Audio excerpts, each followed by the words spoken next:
ഈ വർഷത്തെ ബോർഡ് എക്സാമിൻ്റെ പേപ്പർ എ ആണ് നോക്കുന്നതെന്ന് പറഞ്ഞത് ശരിയാണോ ടീച്ചറെ? ഒരിക്കലും അല്ല. എയും ജെമിനിയും ഒന്നല്ല നിങ്ങളുടെ പേപ്പർ നോക്കുന്നത്. നിങ്ങളെ പഠിപ്പിക്കുന്ന ടീച്ചേഴ്സ് പോലെ മറ്റ് നാട്ടിലെ അല്ലെങ്കിൽ മറ്റ് ഡിസ്ട്രിക്റ്റിലെ ടീച്ചേഴ്സായിരിക്കും നിങ്ങളുടെ പേപ്പർ നോക്കുക. അപ്പോൾ ഞങ്ങളുടെ പേപ്പർ എവിടെയൊക്കെയാണ് പോവുക? ചിലപ്പോൾ നിങ്ങളുടെ തൊട്ടടുത്തുള്ള സ്കൂളിലായിരിക്കും പോവുക, അല്ലെങ്കിൽ ചിലപ്പോൾ ഡിസ്ട്രിക്റ്റ് വിട്ട് പോവും, ചിലപ്പം നാട് വിട്ടും പേപ്പർ പോവാറുണ്ട്. അപ്പോൾ ഇത് ആർക്കും അറിയാൻ പറ്റുക? ഒരു ടീച്ചർക്കും ഇത് അറിയാൻ പറ്റില്ല. കാരണം നിങ്ങളുടെ രജിസ്റ്റർ നമ്പർ അല്ലാതെ ഒരു ഫോൾസ് നമ്പർ ഇട്ടിട്ടായിരിക്കും ടീച്ചേഴ്സിൻ്റെ കയ്യിൽ ഈ പേപ്പർ എത്തുക. ഇനി ചില പേര് പറയുന്നത് കേട്ടിട്ടുണ്ട്, ടീച്ചേഴ്സ് ഒരുപാട് കുറവാണ് വാല്യുവേഷൻ, അതുകൊണ്ട് 10-50 പേപ്പറൊക്കെ ഒരു ടീച്ചർ നോക്കാറുണ്ട്, അതുകൊണ്ട് തന്നെ വാല്യുവേഷൻ ക്ലിയർ അല്ല എന്ന്. തെറ്റായ കാര്യമാണത്. ഒരു നിശ്ചിത അളവിൽ കൂടുതൽ, അത്രയും ഞാൻ പറയുന്നില്ല, പേപ്പേഴ്സ് നോക്കിയാൽ 10 പൈസ പോലും ടീച്ചേഴ്സിന് കിട്ടില്ല.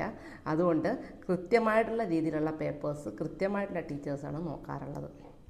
പിന്നെ ചോദിക്കുന്ന ഒരു കൺഫ്യൂഷനാണ്, എല്ലാവർക്കും ഉള്ളൊരു കൺഫ്യൂഷനാണ്, തേർഡ് പാർട്ടിയാണ് വന്ന് പേപ്പർ നോക്കുന്നതെന്ന്. അങ്ങനെ തേർഡ് പാർട്ടി ഒന്നും കേരളത്തിൽ വന്ന് പേപ്പർ നോക്കണില്ല. ഇനി ബാക്കിയുള്ള ഡിസ്ട്രിക്റ്റിൻ്റെ കാര്യം എനിക്കറിയില്ല. ഇനി അടുത്തത് പിന്നെയുള്ളൊരു എല്ലാവർക്കും ഉള്ളൊരു ഡൗട്ടാണ്, പിന്നെ എന്തിൻ്റെ ക്രൈറ്റീരിയയിലാണ് ഈ പേപ്പർ നോക്കുന്നത്? ടീച്ചേഴ്സിന് ഒരു ആൻസർ കീ കൊടുത്തിട്ടുണ്ടാവും, അതിലെ വാല്യൂ പോയിൻറ്റ്സിനനുസരിച്ചിട്ടായിരിക്കും മാർക്ക് തരിക. അതാണ് ചിലപ്പോൾ പിള്ളേർ പറയാറുണ്ട്, ഞാൻ നല്ലോണം എഴുതിയതാണ്, നല്ല വണ്ണം ഞാൻ ഒരുപാട് എഴുതി, പക്ഷേ വന്നപ്പോൾ മാർക്കില്ല. ഈ മാർക്ക് ഇടുന്നതിൻ്റെ ക്രൈറ്റീരിയ നമ്മുടെ പോയിൻറ്റ്സ് ഉണ്ടായിരിക്കണം. അതുകൊണ്ടാണ് എപ്പോഴും പറയുന്നത് പോയിൻറ്റ്സ് അനുസരിച്ചിട്ട് പഠിക്കുകയാണ്. Thank you.